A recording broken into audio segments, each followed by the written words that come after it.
imam yang ori yang di masjid itu tinggalkan masjid. Itu satu fenomena yang berlaku. Dia juga pergi jadi hafiz di masjid lain, di surau lain.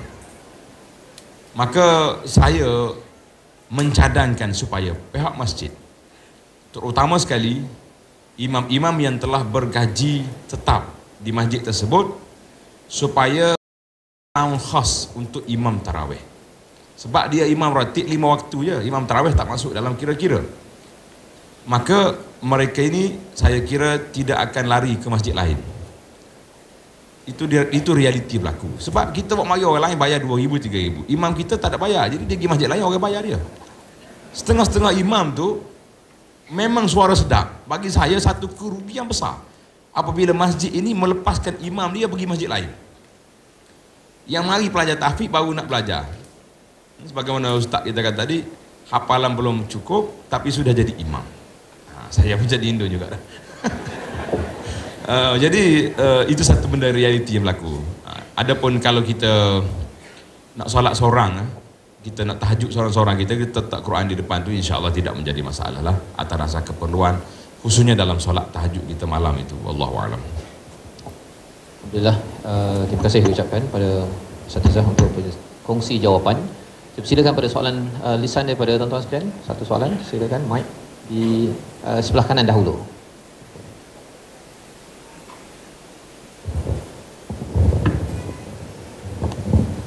Assalamualaikum warahmatullahi wabarakatuh.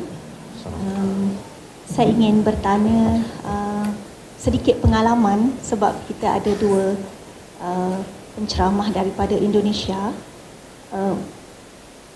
Bagaimana perjalanan pengajian tahfiz di Indonesia yang mungkin kami dengar daripada jauh, contohnya pondok pengajian di Guntur Indonesia dan juga Universiti Temboro. Universiti ataupun pengajian di Temboro Indonesia. Mungkin dua pusat pengajian ini macam selalu kami dengar dari jauh lah, tetapi bagaimanakah, boleh tak cerita sedikitlah pengalaman perjalanan di sana, mungkin boleh kita ambil manfaatnya untuk di Malaysia ini. Yang kedua, kerajaan Indonesia juga adakah memberikan saluran dana atau keuangan kepada pondok-pondok tahfiz di Indonesia secara maksimal, atau adakah pondok-pondok di Indonesia ini dia survive sendiri atau independence untuk mencari dana untuk bergerak di pondok masing-masing. Sebab kita nak ambil pengalaman di situlah. Dan yang ketiganya, senario yang berlaku di Malaysia, kadang-kadang ustaz-ustaz daripada madrasah atau pusat pengajian tahfiz dari negeri lain, biasanya mereka akan diundang untuk menjadi imam tarawih lah, sebagaimana disebutkan tadi, yang hafiz 30 juzuk dan sebagainya. Bagaimana sebenarnya kaedah yang terbaik, sebab kadang-kadang di Malaysia ini sesetengah tahfiz dia terpaksa survive sendiri untuk cari dana. Di Selangor contohnya, kalau daripada mana-mana tu dia ke Selangor sebab nak mantapkan perjalanan organisasi tahfiz tu. Dan apa saranan mana-mana ahli kalangan panel di sini supaya institusi pengajian tahfiz di Malaysia ini diberikan satu peruntukan yang khusus, saluran dana yang mencukupi supaya prasarana untuk mempelajari Al-Quran ini dapat kita gembling secara kolektif, secara bersama. Sekian, terima kasih. Baik. Okay, kita kumpulkan satu lagi soalan daripada sana sebelum kita serahkan pada ketiga panel untuk menjawab. Boleh Ustaz? Ya. Ada soalan lagi. Bismillahirrahmanirrahim. Assalamualaikum warahmatullahi wabarakatuh. Mangkali soalan ini saya tujukan kepada Dr. Basit sebagai orang yang bergelombang dalam dakwah. Iaitu sebagaimana yang kita maklum Ustaz, dalam masyarakat kita ni bila masuk Ramadan, kecenderungannya adalah untuk khatam Al-Quran. Satu kecenderungan yang bagus lah. Tinggal lagi oleh kerana nak kejar khatam ni, maka ada satu keadaan dia sab. dia sat bacaan. Maknanya duduk dalam salah satu halaqah, dia pun bagi yang kau ambil satu, kau ambil dua, kau ambil tiga, kau ambil empat. Menepati ataupun tidak keadaan itu. Dan yang keduanya, kecenderungan masyarakat kita juga untuk mengejar khatam, memang khatam betul lah. Khatam maknanya habis lah. Tinggal lagi masuk bulan lain dia tinggal terus. Dan macam mana kita nak ubah fenomena itu? Dan yang seterusnya, oleh kerana mengejar khatam juga, maka dia buatlah majlis khatam. Dan ada tak kita kata sunnah yang berkaitan majlis khatam lah yang kita kata boleh dekat, ataupun dia hanyalah satu adat yang tidak ada tata caranya daripada mana-mana sumber. Jadi itulah minta Ustaz komen, dan kalau boleh bagi saranan macam mana kita nak bentuk masyarakat kita berkaitan dengan kecenderungan khatam hanya berlaku pada bulan Ramadan semata-mata.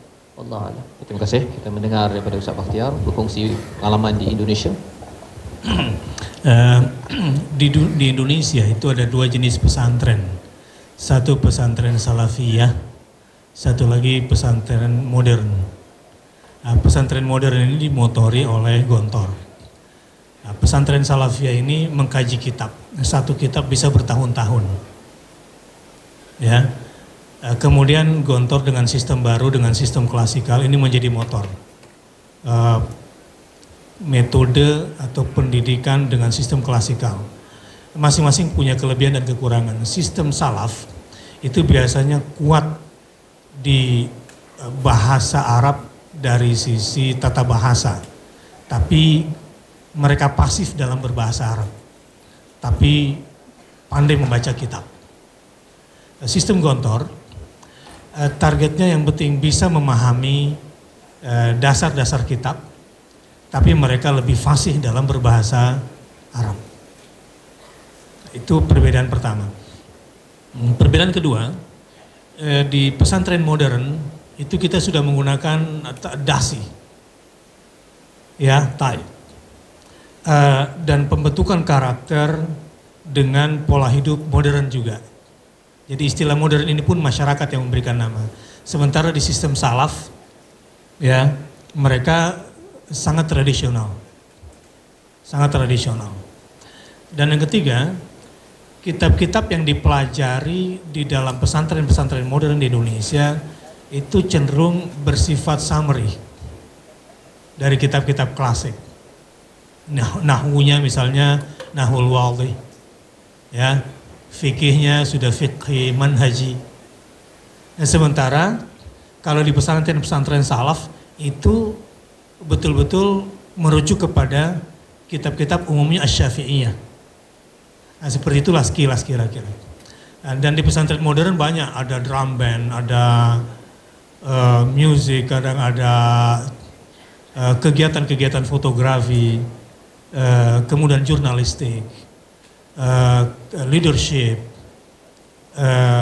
studi banding, ya, pertukaran pelajar, lebih terbuka. Sementara pesantren-pesantren salaf memang lebih soleh lah, insya Allah. Itu yang pertama. Yang kedua, di Indonesia sejak awal memang negara tidak membiayai beasiswa tahfidz, tidak ada. Hanya kesadaran para ulama saja. Para ulama lah yang umumnya bergerak membiayai mereka dengan menggerakkan masyarakat.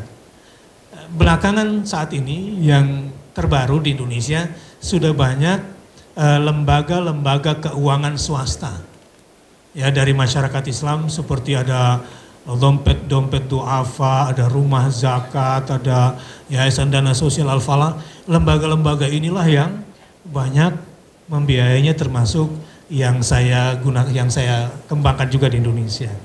Jadi saya punya lembaga yang khusus membiayai untuk para hufadzul Quran, dan kita juga membuka jaringan luar negeri.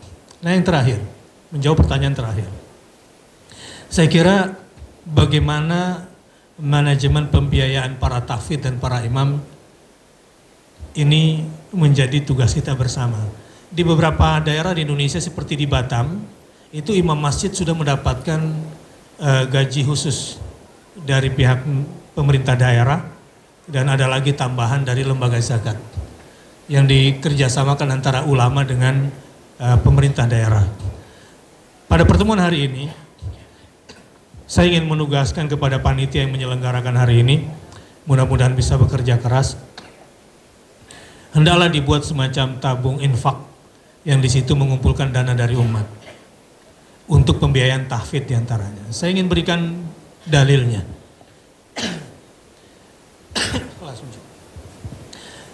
Kekurangan terbesar umat Islam di bulan Ramadan ini dalam menjalankan sunnah adalah tidak seperti yang dilakukan oleh Rasulullah SAW.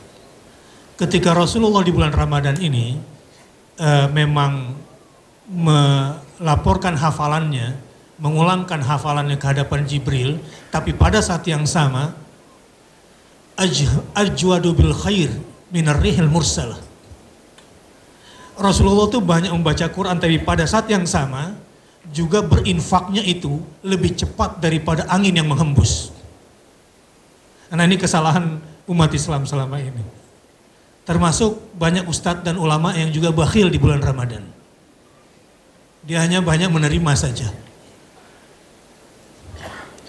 Ini otokritik buat saya pribadi. Buat saya. Jadi kalau ingin di Malaysia ini, program tahfidz itu dalam 1 tahun terpenuhi Ramadan, harus ada lembaga yang khusus bergerak mengumpulkan dana tahfidz. Sehingga program Quran hari ini adalah tidak sempurna kalau hanya mempersiapkan diri agar kita membaca Quran sebanyak-banyaknya di bulan Ramadan, tapi infaknya tidak berjalan. Itu nilainya ya mungkin 50. Karena tidak begitu dengan Rasulullah dan para sahabat. Rasulullah dan para sahabat di bulan Ramadan, silakan dibaca banyak hadis tentang itu. Ajwadu bil khairi minar rihil mursalah. Kalau ada uang di kantong Rasul, itu lebih cepat daripada angin menghembus untuk dilemparkan uangnya itu. Dan karena itulah kemudian rezeki umat Islam, Rasulullah, para sahabat, tabi'in, dan orang-orang yang saleh tidak pernah kurang. Kelihatannya memang menghancurkan ekonominya sendiri dengan berinfak di jalan yang hak dari kacamata kapitalisme. Bahkan ulama yang pelit sering menggunakan ayat yang salah. Wala tulqu biaidikum ilat tahluka. Jangan berlebihan dalam berinfak. Salah. Justru yang bakhil itu yang menjerumuskan dirinya ke dalam kehancuran. Nah, karenanya hari ini langsung saja praktik, jangan terlalu banyak teori. Yang sudah bersungguh-sungguh ingin membaca Quran dan menghatamkan Al-Quran di bulan suci Ramadan, harus khatam juga infaknya untuk tahfidzul Quran. Siap? Tidak usah lebih cepat daripada angin menghembus. Seperti Rasulullah, sama saja dengan angin menghembus sudah bagus. Terima kasih kepada Ustaz Bakhtiar. Itu satu muhasabah yang baik lah saya tengok. Kita ini sama ada mahat tahfiz ke, pondok ke, yang tidak ada dana khas daripada kerajaan. Memang kita perlu kepada tabung. Dan sebagaimana yang saya dapat maklumat, kita ada persatuan dan sebagainya, untuk diselaraskan bagaimana untuk kita mendapat dana. Yang saya tak nak sebutlah dalam medan terbuka ini, mungkin ada satu tempat lain. Tapi kalau nak tengok ni, tahfiz amal pukul 10, 12 malam budak kecil masih lagi duduk butik derma itu. Itu pun saya ingat persatuan tahfiz kita kena buat tindakan juga. Sebab menggoriskan kepercayaan masyarakat kepada kita, kepada tahfiz. Malam tadi ada lagi, terbaru. Tengah orang duduk viralkan gambar-gambar yang ada ni, malam tadi saya masih lagi budak tu bawa pergi. Masih lagi kutip derma. Baik, kita lanjutkan kepada soalan yang disebut tadi, iaitulah tentang fenomena khatam Quran di bulan Ramadan, jadi bulan lain tak khatam. Jadi di sini para ulama telah membahagikan an-nasu ma'al Quran ala thalath maratib. Manusia dengan Quran ada 3 peringkat. Peringkat yang pertama tak tahu apa, langsung tak baca, langsung tak reti. Peringkat yang kedua dia baca bulan Ramadan saja, bulan lain tak baca. Peringkat yang kedua Ramadan banyak, bulan lain maintain kata orang, teruskan. Maka yang terbaiknya yang ketiga tadilah. Bulan Ramadan biar sebagaimana kita ada sebut cerita-cerita salafus salih yang membanyakkan bacaan, itu satu benda yang menarik. Kita boleh contoh mereka, tapi bulan lain kita boleh lebih fokuskan kepada mungkin dengan kuliahnya, dengan pengajian-pengajian yang lain, tadabbur. Yang kedua tadi pun alhamdulillah dikira baik sebab Ramadan dia jumpa juga Quran. Tapi yang beratnya yang pertama tadi tu, yang langsung tak tahu Quran kat mana. Dia jumpa juga kalau ada mati. Jadi Quran tu turun untuk orang mati, bukan untuk orang hidup. Itu lebih dahsyat daripada itu. Kan? Bila mati siapa dia, keluarga dia cari Quran. Saya pernah dengar satu kali satu kes, tak ingat nama kampung, kelahi. Suami isteri, bila biasa masyarakat kita ni bila berlaku kematian dia pergi baca Quran rumah orang tu. Tak ada Quran. Tu laki dia marah lah bini dia. Mana aku rasa ada dulu. Aku rasa ada dulu Quran rumah kita. Entah bila bini dia kata rasa ada. Kalau ada juga mana ada debu pun tahan juga ada Quran dalam rumah. Itu cerita. Dan isu khatam Quran online dia panggil. Dia buat grup WhatsApp ke apa benda ni. Kemudian dia bagi dalam grup tu ada 30 orang. Awak baca hari ni baca juzuk ni, esok juzuk ni. Jadi ramai orang tanya soalan ni, saya dah jawab. Kalau tengok dalam YouTube saya, tajuk dia Khatam Quran Online, nama dia. Jadi kita mengatakan kalau kita bagi 30 orang tu, kita dapat pahala seorang je, satu juzuk yang kita baca je yang kita dapat. Yang lain itu masing-masing lah, macam mana boleh khatam Quran, kita tahu duduk kat mana. Quran, dia panggil khatam Quran di alam maya, itu tidak jadi. Cuma mungkin kita dapat pahala menggalakkan orang baca Quran. Menggalakkan mungkin, sebab kita ada grup, kita suruh dia baca, kemudian dia berebut pula tu. Orang yang pertama sekali respon, saya dah khatam. Mungkin ada jugalah masalah-masalah, mungkin dalam masalah keikhlasan, masalah lain mungkin kita muhasabah. Saya rasa kekalkanlah baca Quran seperti biasa. Kalau kita nak buat grup untuk memperingatkan, dah baca hari ni, hizib hari ni dah baca, hari ni hari kedua kita baca juzuk yang kedua. Baca masing-masing juzuk kedua, tak payah duk bagi-bagilah. Biar kita khatam Quran sama-sama pada hari 15, pada hari 10, pada hari 30 contohnya. Itulah yang respon saya kepada masalah duk bagi. Kemudian dia bangga, hari-hari kita khatam Quran. Khatam Quran mana? Baca satu juzuk lagi kita dapat. Macam mana nak dakwah kita khatam Quran? Wallahu a'lam.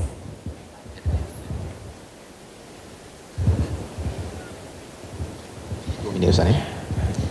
Yang sering diabaikan,